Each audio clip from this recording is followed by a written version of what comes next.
Hello guys, welcome to my channel. आज आम्ही गेल्ली पणजे। सगळ्या पयलीं आम्ही गेली काकुलो मॉलान। थंय थोडेशें शॉपिंग करून आम्ही गेली अक्वा गोवा फिश फेस्टिवलाक। थंय आम्ही पळयलें जायते तरेचें नुस्तें लायक लॉबस्टर, स्टारफिश, शार्कफिश अशा तरेतरेचें नुस्तें थंय आशिल्लें।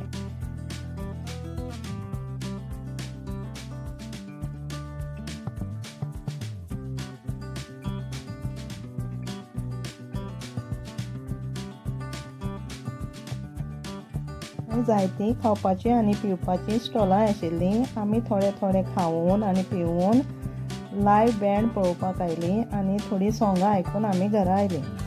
हो म्हजो व्हिडिओ आवडलो जाल्यार प्लीज म्हाका लायक आनी सबस्क्रायब करूंक विसरूं नाका। थँक्यू।